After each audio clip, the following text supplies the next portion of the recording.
Tonight, the Lightning are in San Jose. Can they get win number 5? We're breaking it all down and more here on Locked On Lightning.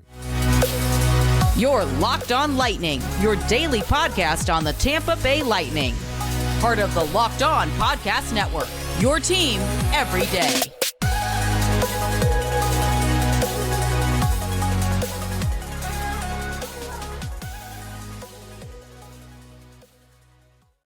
And welcome to another episode of Locked On Lightning, part of the Locked On Podcast Network, your team every day. I'm your host, Adam Danker. Thank you for joining us on this episode of Locked On Lightning. And just a reminder, today's episode is brought to you by Game Time.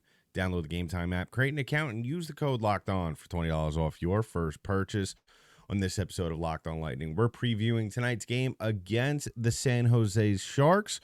We discuss how long the streak can go if they pick up win number 5 in a row tonight, as well as looking at one of the unsung heroes on this Tampa Bay Lightning team. That is our boy, Nick Paul. But before we jump into any of those topics, please go ahead and subscribe to the podcast. Give us a follow wherever podcasts are distributed in audio form. We're also available on YouTube, so go ahead, subscribe to our channel there. Hit that notification button, so as soon as the newest episode drops, you'll be notified. So we're talking about tonight's game in San Jose. The Lightning are finishing off their season series, their 2-game season series against the San Jose Sharks, the first of which took place back in October. The Lightning really was no contest back then, 6-0 win at home. I believe that was probably a Johansson. That was a JoJo shutout. So tonight the San Jose Sharks will have to go up against an even better goaltender, and that is Andrei Vasilevskiy, who's been playing very well. But this team, as bad as they look on paper, the San Jose Sharks, and boy do they, 16-45-7. I think they're actually one of the favorites right now in terms of odds to get the first overall pick. And these are the games, especially when you're in the middle of a heater like the one that the Lightning are on. I'm not saying these are the games that you take lightly, but these are the games that are what I like to look at as trap games. And I think that's a very fair assumption or fair title to put on it, because San Jose, like every team that is pretty much in the toilet at this point in the year, they're just looking to improve upon things. They're looking to go down swinging, because I don't mean to be sounding like a jerk about it, and even if I do, whatever. This going up against a team like the Lightning and going up against any team that is going to be in the playoffs in a couple of weeks, this is the biggest game you're going to play all season, and that goes forward for every game. And really, every time you play against a top team, it's going to feel like a playoff game, because you're not going to have anything past the middle of April. But the Lightning, as we have seen over the course of this season, have really not played well against teams that are not good. And when you look at this Sharks roster and you look at who the leaders are, especially over their last 5, Mikael Granlund, really liked him when he was with Nashville. Still don't understand how they could let him go out of that place. A very good center. He's really their top player. He's really the bulk of their offense. But, I look at the rest of this team. I look at the rest of what the San Jose Sharks bring to this game. They got William Eklund, who's a very good player as well. But really, you look at the rest of this team, nobody has really done much of anything all season long. So, I don't want to understate this team and say, well, the Lightning only have to worry about Mikael Granlund. No, they have to worry about every player on this team. Lightning will get to see former Lightning defenseman Jan Rutta on the ice today, so that would be interesting to see how he's been. I have not missed him whatsoever, despite the Lightning's defensive struggles this year. I would imagine we're going to see Mackenzie Blackwood in net tonight. I haven't seen any announcement just yet about the starting lineups for the Sharks, but I imagine it's going to be Mackenzie Blackwood. And I'm going to say this as nicely as possible without completely crapping on Mackenzie Blackwood, but Blackwood is really of no concern in terms of stopping the Lightning tonight, especially the way they've been playing, because we could tell from his years in New Jersey when he had a significantly better team around him, you pretty much saw really no improvement. And this is a guy that has gotten a whole ton of opportunities in the NHL to be the top guy, to be the starting goaltender, and at times he has not even looked good enough to be a backup goalie. And this is the kind of game where not only the Lightning have to capitalize on what they've already accomplished over their last 4 games, but they also have to just improve upon things that they have not done as well over that 4-game stretch, most notably their lack of shots in later periods. They got to strong starts, which is great. Love it. You love to see it. But really in those second and third periods, they got to do a lot better and just put on a barrage of shots onto Mackenzie Blackwood or Vanacek or who's ever in net for the San Jose Sharks. Because, listen, as fun as it is to see Andrei Vasilevsky just and I'll say this very lightly because I don't, to put the team on his back in the later stages of games is great, especially as of late against good teams. That's great to see, but that's not something you want to see consistently. Maybe that's a performance you want to see maybe 1 out of 5 games.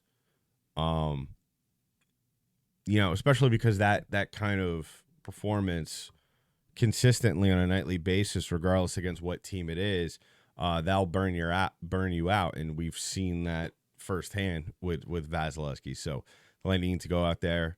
As always, I throw out the cliche. They got to play a 60-minute game, and they got to go out there and really do everything that's been working for them.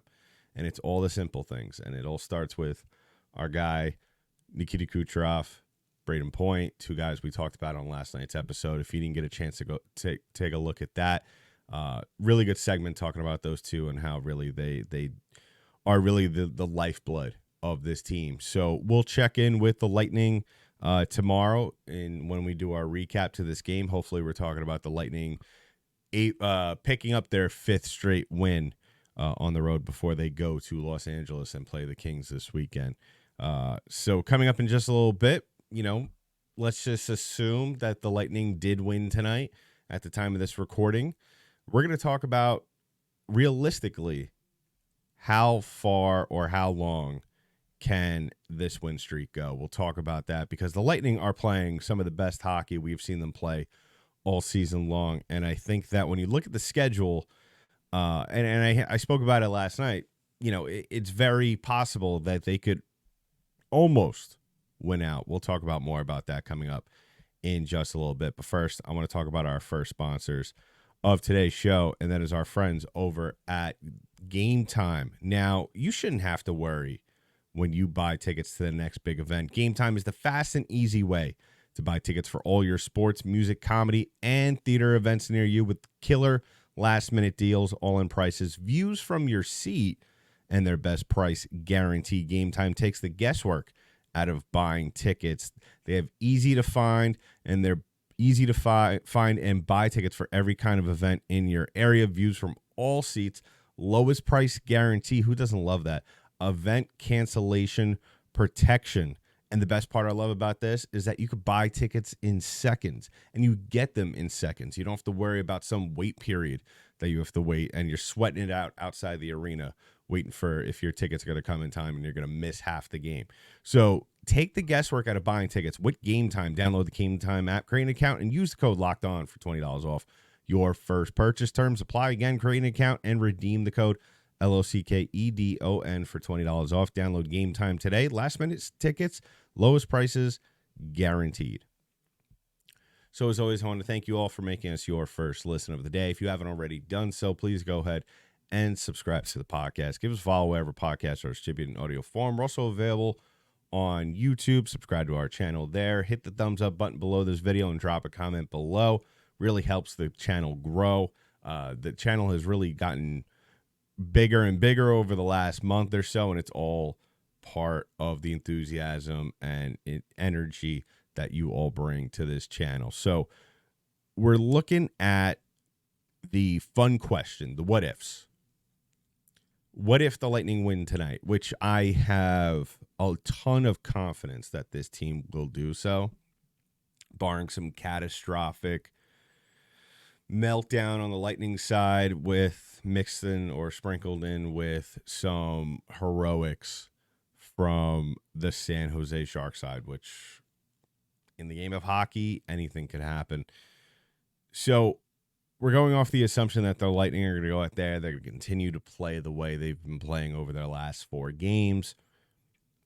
They're going to go out there and play that simplistic game that they've been playing, the game that has really been doing wonders for them over their last 4 games, as well as, we've seen sparks of over the last couple of weeks. Really, the whole month of March, we've been seeing little appearances of what the Lightning are now capable of. And we got to ask ourselves, looking at the schedule ahead, how realistic after or if the Lightning win this game, how realistic is it that the Lightning could very well win out? Now, if you're going off the assumption they win tonight, they're playing the Kings on Saturday. They're playing the Ducks on Sunday. 2 teams, the Ducks are another team that are in the dumpster. And I hate doing this, even though I do it a lot. I hate doing this. I hate jumping ahead, but one has to wonder. You win tonight, you get by the Kings because the Kings are a scrappy team right now. I believe they're in the playoffs. They're in that 3rd spot in their division. You go back home for a couple of days. That's always a tricky thing for the Lightning, having a couple of days off. And you play against the Boston Bruins. The Bruins who I feel, and maybe I'm a little bit of a psycho for thinking this way, but I look at them. I see how they've been playing against certain teams. I look at the numbers. And this Boston team, especially with Florida gaining ground on them so late in the season, they look like it's the same old story from last year. They look like a team that's running out of steam, that really, you get out to a great start like they did this year, and now they really don't have much left in the tank. I'm not predicting that that Boston's going to lose in the first round, but I think at this point in time we could agree that they're not unbeatable. The Lightning have beaten them this year already, so to be able to do that at home, where where the Lightning did it in Boston, I think that is a very plausible thing to say, that the Lightning can beat them even with 2 days off, even after a West Coast trip. They could go home and take care of business against the Boston Bruins. And then the upcoming Saturday, the last game of the month, you're playing the New York Islanders, a team that is just, I think they're starting to, it was very admirable to see them when Patrick Waugh came into the equation, but they're a team that no longer scares me. They're a team that is clearly flamed out at this point in time. You could ask Gil Martin, host of Locked On Islanders, as well as host of the Locked On NHL Monday slot. He would agree. This team is kind of dead in the water now, and really that is a game. I think he would agree that the Lightning could very well go out and take care of business, and should take care of business, and should win that game. So really at this point in time, now we're talking the Lightning win out the rest of March, which, like I said, not really a hard thing to do as long as you play as long as you play the way you've been playing recently, you could beat anybody in this league. Looking at the month of April, you got Detroit, Toronto, and Montreal on a Canadian back-to-back, and then you're on the road the first Saturday against Pittsburgh, Columbus, Ottawa, Washington, Buffalo, and Toronto. And I think I said it. I think I said it yesterday or the episode before that I firmly believe you look at this whole month. Outside of the Toronto games, you should win every one of those. The Toronto games, Toronto's a team that I don't know. Regardless of how well Matthews is playing, how scary William Nylander could be at times, how well Mitch Marner could have an effect on the game. I still look at this Toronto Maple Leafs team, and it's the same. It's kind of the same category as how I'm viewing Boston right now. It's kind of they're impressive on paper, but they don't necessarily really ever reflect how impressive those names are. It never really does translate well onto the ice. So I would say that outside of the Toronto games, like I said, and the Lightning should win at least one or two of those. I mean, if the Lightning win the rest of their games and then lose that last game of the season against Toronto, I think we'll all be happy about that. And I think very well, it goes back to my conversation on yesterday's episode as well, that there's a very real possibility now, especially with how Tampa's been playing, that they could catch Toronto in the standings. It is possible. There still is more than enough time for these guys to catch up to them. And then now we're talking about possibly a first round matchup against either Florida or even Boston, which are both series that, I mean, I don't want to sit here and start talking about who I'd rather play because we're still over a month away, a little under a month away. But I think you could agree. We would all probably agree who would rather play in the first round. So let me know in the comments below how you feel about that. I mean, what are the chances that they could extend this win streak well into the last week of the season? I would say the percentage of that in terms of likelihood it's got to be 90% at this rate, especially with the trajectory. And if you get past Boston last month of March, I mean, it's very possible. So coming up in just a little bit, we're going to wrap things up with some talk about Nick Paul. We did a lot of talking about some of the guys over the last couple episodes who have really had a huge effect on the success of this team. And unfortunately, we haven't had enough time to fit old Nick Paul into this conversation. So we're going to take a whole segment to talk about him at the end of the show. But before we get into Nick Paul, we're going to talk about our last sponsors, and that is our friends over at eBay Motors. Now, passion, drive, and patience is what brings home the winning trophy, is what keeps your ride or die alive. eBay Motors has everything you need to maintain your vehicle and level it up to peak performance, from superchargers, roof racks, exhaust kits, LED headlights, and more. Whether you're into speed, power, or style, eBay Motors has got you covered with over 122 million parts for your ride or die. You'll always find exactly what you're looking for.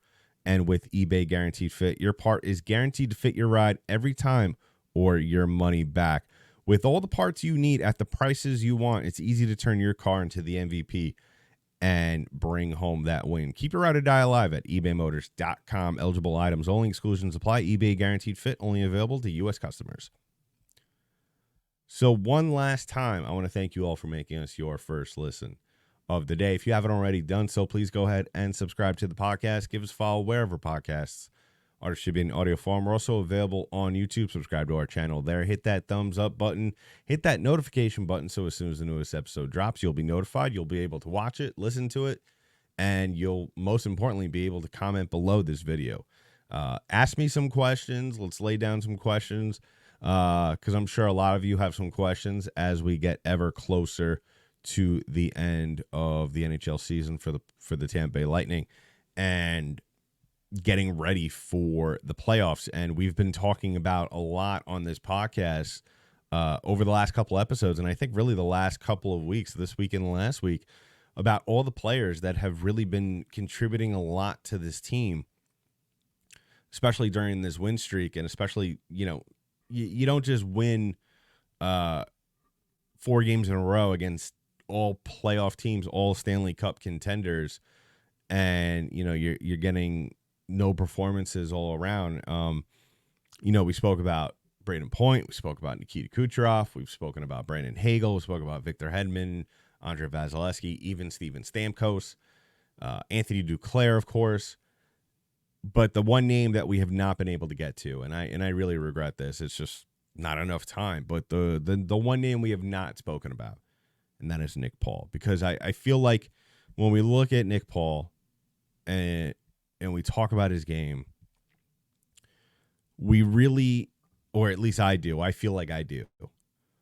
I feel like a lot of people, including myself, take him for granted on that third line. I mean, he is really, I always look at it this way when I'm evaluating players. I always look at the scenario as, what if they were not on that line? What if it was just some other average Joe on that line instead of that player? And that's how I look at Nick Paul, because I think that's the best way to look at it, or at least evaluate his worth to this team. I mean, you take Nick Paul out of the equation between Esamont and Sherry, and you put, I don't want to say a name to disrespect someone else, but you put just some average player there. Not only that line is not as effective. I don't think Mikey Esamont is as effective as he is. I don't think Sherry starts to take a step forward in recent games, but I also don't think this team plays as well as a whole. The thing with Nick Paul that makes him so valuable is his versatility, his ability to really be that guy that is a Swiss Army knife. You can put him wherever you need him and not have to worry about him not helping out in some way. I mean, the fact that the guy plays on the third line and is also on the first power play unit tells you a lot about not only the kind of player he is, but also the trust that John Cooper has in him. And I really think that says a lot. I mean, and he's the guy that we've been very lucky with him since his time in Tampa, because really from day one when he got traded from Ottawa in exchange for Matthew Joseph, he has really shown us the player that he is. There was really no warming up period for him. There was really nothing. I don't think there was any really ever a period of doubt in which we weren't sure what kind of player this guy was. I mean, we were kind of pretty introduced to him relatively quickly. I think in his first game he had a goal or maybe a couple of points. But over his last 6 games in the month of March, I mean, the guy has a goal. He has 4 assists. He has a power. That goal is a power play goal. His shot percentage is 14.3. We were talking about shot percentages the other day with Kucherov and Point, but 14.3 is also very, very good as well. So the guy does a lot for this team, and I think that it's not said enough, and it's going to be very important for him to stay consistent like he is and to play the way he has been playing, not only throughout the entire month of March, but throughout the entire season, because that's where, for maybe people that are joining hockey, if you just started following hockey for the first time in your life, it's very essential to a playoff run, as well as everybody who has been following hockey for quite a little longer.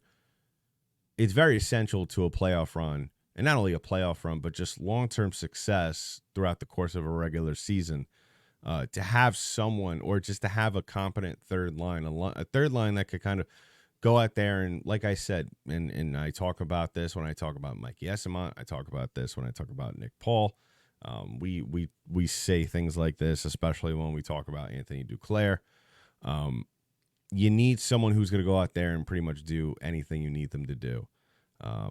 Your fixer, really, if you want to call them that. And I think that's a good word to describe Nick Paul. He's the fixer. You need someone to go out there and bang bodies. That's Nick Pohl. You need someone to go out there and clean up the garbage in front of the net and put home rebounds. There's Nick Pohl. You need a guy who could add some depth to your team, but also could bring that second line ability to you. There's Nick Pohl. So really, that's the thing that is so valuable about him and what we've seen throughout the entirety of the season, as well as this 4-game winning streak, is that everywhere he has been effective in every type of situation as well. And I expect him in games like this, especially against lower teams. You're probably going to hear his name quite a bit tonight, as well as going forward. You know, I've said it before. When Kucherov and Point are playing well, the entire team is playing well. And the entire team usually involves, to some degree, Nick Pohl doing something phenomenal for this team on any given night, whether it's something getting into the box score with an assist or a goal, or something else where, you know, we really, unless you're really looking for it, or if you watch the game, you're not going to notice it. And that's why, you know, he's not talked about as much as maybe other players. So let me know in the comments below. You know, reflect on everything from what we've spoken about tonight. How long do you think the streak is going to go? Do you think that maybe we're going to get a closer game than maybe one might expect from the Sharks tonight? I think this is going to be a little bit of a tall order for the Sharks to answer, to come out and play against a team who has been and keep the game close against a team that has been as hot as Tampa Bay Lightning. I think this is going to be like a 5-1 game, maybe 5. This could very well be a shutout. That's how confident I am in the separation of talent between these two teams. And let me know what's your favorite part of Nick Pohl's game and why. Let me know in the comments below. And we'll be back tomorrow to recap this game. So in the meantime, that's been it for this episode of Locked On Lightning, part of Locked On Podcast Network. I'm your host, Adam Danker. I'll talk to you in the next one.